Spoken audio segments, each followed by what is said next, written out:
एक बहुत सुंदर संवाद है।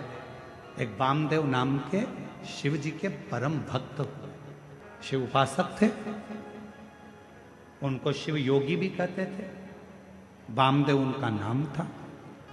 शंकर की भक्ति बहुत करते। एक नियम उनने अपनी जिंदगी में ले रखा था, केवल एक नियम। और आपसे भी निवेदन है, अगर शंकर जी के मंदिर में आप जाते हो, रोज प्रतिदिन भगवान शिव के मंदिर में जाते हो, शंकर जी के मंदिर में दर्शन करने जाते हो, शंकर जी के मंदिर में एक लोटा जल चढ़ाने जाते हो, शिव जी के मंदिर में यदि आप प्रतिदिन जाते हो, तो मेरा एक निवेदन आप सबसे है कि शंकर जी के मंदिर की कोई एक सेवा आप खुद अपने पास में रखो। मंदिर में जाऊंगी, झाड़ू लगाऊंगी, मंदिर में जाऊंगी, जितना निर्माल्य पड़ा होगा उसको उठाकर एक कोने में रख दूंगी, बाद में विसर्जन कर दूंगी। मंदिर में जाऊंगी, किसी ने दिए लगा कर रखे होंगे, उन दियों को जब वो ठंडे हो जाएंगे उठाकर एक कोने में रखी आऊंगी। मंदिर में जाऊंगी, मंदिर के जितने लोटे हैं, बर्तन हैं, उनको मैं साफ कर दूंगी। मंदिर में जाऊंगी, बेलपत्र ले जाकर मंदिर में रख दूंगी, बाबा को चढ़ जाएगा। मंदिर में जाऊंगी, कहीं जाले लग रहे होंगे, झाड़ू उठाऊंगी, उस जाले को मैं साफ कर दूंगी, जिससे मेरी जिंदगी के सारे जाले समाप्त हो जाएं और मेरी जिंदगी भी अच्छी हो। एक नियम, जब हम हमारी जिंदगी में कोई एक नियम धारण करते हैं तो देवाधिदेव महादेव हमारी ओर अग्रसर होकर आते जाते हैं। वामदेव एक ऐसे शंकर भगवान के भक्त हुए, शिव के उपासक हुए, जिन्होंने शंकर भगवान पर ना जल चढ़ाया, ना शंकर भगवान पर बेल चढ़ाया, ना शंकर भगवान को प्रसाद चढ़ाया, ना शंकर भगवान को कोई वस्तु चढ़ाई। उस वामदेव शिव भक्त ने अगर कुछ चढ़ाया तो शंकर जी को रोज प्रतिदिन भस्म तैयार कर कर शिव जी को भस्म चढ़ाई। प्रतिदिन भस्म चढ़ाते, प्रतिदिन प्रतिदिन। आप सबको मालूम है ना भस्म कैसे बनाई जाती है? भस्म का नियम क्या है? अलोनी गोबरी। अलोनी गोबरी किसको कहते हैं? कंडा किसको कहते हैं? एक होता है गाय का गोबर लाए, हाथ से ऐसे ऐसे थाप कर उसका कंडा बना दिया, गोबरी बना दी, ठीक है? वो नहीं, गाय ने देसी जो हमारी वेद लक्षणा गाय होती है, देसी गाय होती है, उसका जो गोबर गिरता है वो गोबर अपने आप सूख जाए, वैसा कि वैसा ही, उसको हाथ लगाकर थापा ना जाए, सूख जाए। ऐसे ऐसे गोबर जंगल में बहुत मिल जाए। उसको जलाकर अच्छा मुहूर्त देखकर फिर उसको गंगा जल छीट कर उसको जलाकर उसकी जो भस्म तैयार होती है उसको कपड़े से छान कर शिव नाम लेते हुए, शंकर का स्मरण करते हुए, जैसा जैसा शिव महापुराण में वर्णन है भस्म बनाने का, उसका स्मरण करते करते शिव नाम लेते लेते उसको तैयार करा जाता। फिर उस भस्म को आप शिव जी को समर्पित कर सकते हैं। उस भस्म को वापस लेकर आकर उस भस्म को अपने तन पर धारण कर सकते, त्रिपुंड लगा सकते। वामदेव एक ऐसे शिव भक्त हुए जिन्होंने शंकर भगवान को कुछ नहीं चढ़ाया, केवल शंकर भगवान को भस्म चढ़ाया, केवल भस्म। और भस्म कैसी बात हो, केवल भस्म।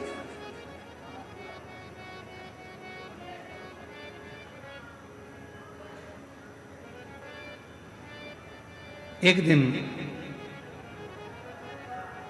क्रौंचारण्य पर्वत के नजदीक में क्रौंचारण्य वन में वो भ्रमण कर रहे थे। और वामदेव शिव भक्त जब क्रौंचारण्य वन प्रदेश में भ्रमण कर रहे थे, भ्रमण करते करते उन्होंने देखा कि शिवलिंग है सामने, भस्म तैयार करी। भस्म तैयार कर कर देवाधिदेव महादेव को चढ़ाकर उस भस्म को अपने तन पर धारण कर रहे थे, लगा रहे थे। तभी वहां एक ब्रह्म राक्षस आ गया, एक ब्रह्म राक्षस।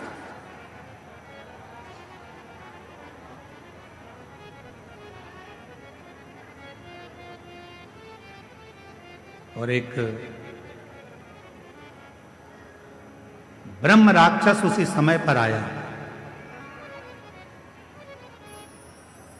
और जैसे ही ब्रह्म राक्षस आया, उस राक्षस बहुत दिन का भूखा था, उसको कोई भोजन नहीं मिला था। वामदेव को देखा तो बड़ा प्रसन्न हुआ कि आज बहुत दिन के बाद मुझे भोजन प्राप्त हुआ, आज बहुत दिनों के बाद मुझे भोजन मिला है, आज मैं इस भोजन को ग्रहण करूंगा, आज बहुत दिनों के बाद मुझे प्राप्त हुआ। और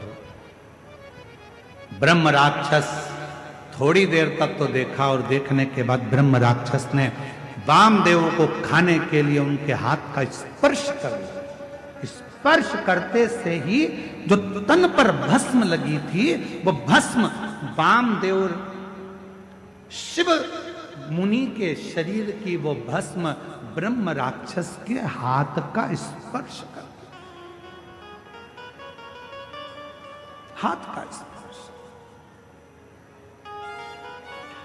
हमको कभी कभी लगता है कि क्यों इतना, किसी पुराण के कथा के पंडाल की मिट्टी को लोग लेकर नहीं जाते, पर शिव महापुराण के कथा के पंडाल की मिट्टी को भी लोग अपने शरीर पर धारण करते हैं। ये इस कथा से सीखने को मिलता है वामदेव जी की, कि भगवान शंकर के भजन का बल कितना बढ़ता है, कि शिव जी के शरीर पर लगी हुई भस्म राक्षस का भी कल्याण कर देती है, तो शिव पुराण की कथा की पंडाल कई जीवों का कल्याण कर जाती है, कई जीवों का।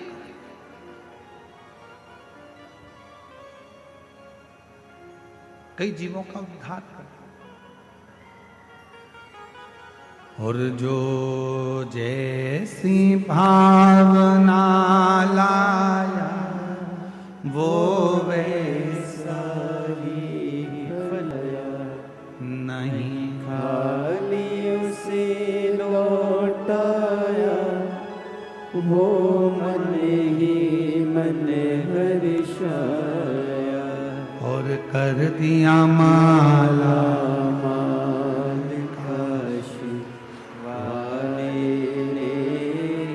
लुटा दिया भंडार काशी वाले ने, लुटा दिया भंडार काशी वाले ने, कर दिया माला काशी वाले ने। ब्रह्म राक्षस के शरीर से वो भस्म लगी, राक्षस का शरीर छूटा, एक सुंदर राजकुमार सा वेश उसने धारण कर लिया, और राजकुमार सा वेश बनाकर, बड़ा सुंदर स्वरूप बनाकर, बड़ा सुंदर वेश बनाकर जब वो सामने आया,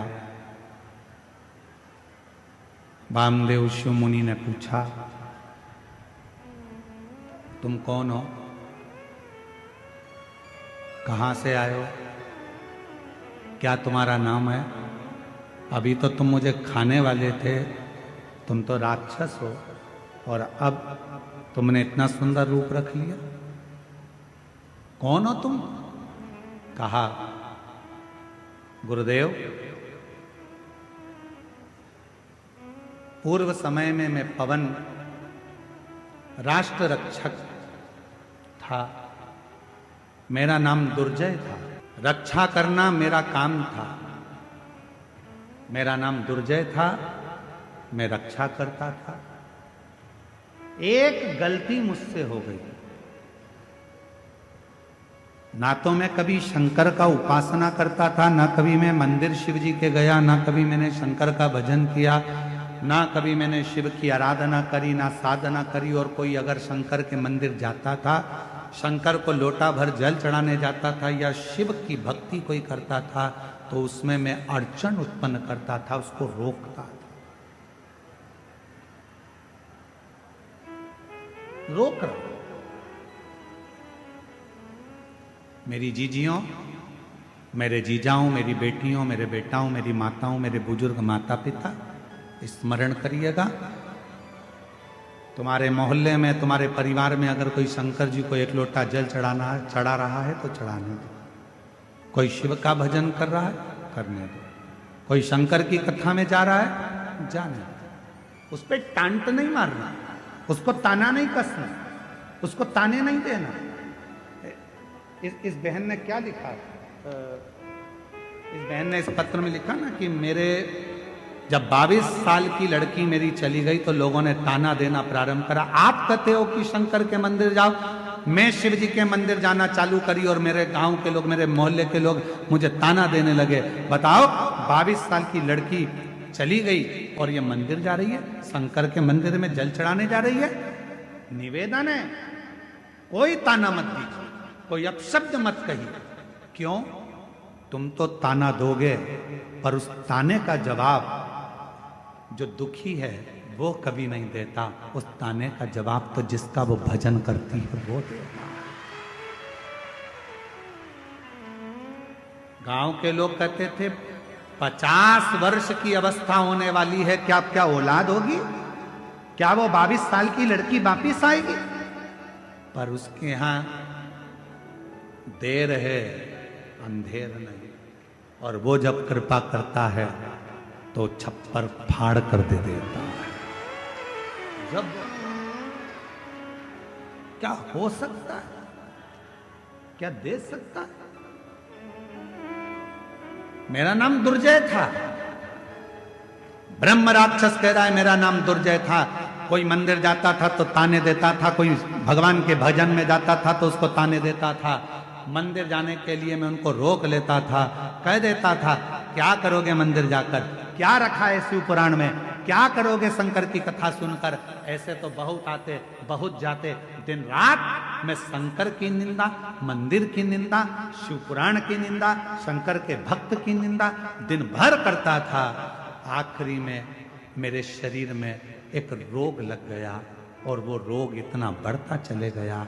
एक रोग के साथ दूसरा रोग लग गया, दूसरे रोग के साथ तीसरा रोग लग गया। जो शिव की निंदा करता है, भगवान शंकर या भगवान शंकर के भक्त की अगर कोई निंदा करता है, शिव महापुराण की कोई निंदा करता है, आखिरी का उसका शरीर बहुत बेकार हो जाता है। शरीर इतना बुरा हो जाता है कि घर के लोग भगवान से प्रार्थना करते हैं कि इसको उठा लो, भुगत रहा है, अब उठा लीजिए, अब मत रखो इसको संसार। शिव निंदा, देव ऋषि नारद ने शंकर भगवान की निंदा करी, बंदर का मुख लगा। भगवान विष्णु ने शंकर जी की निंदा श्रवण करी, घोड़े का मुंह लगा, हयग्रीव अवतार हुआ।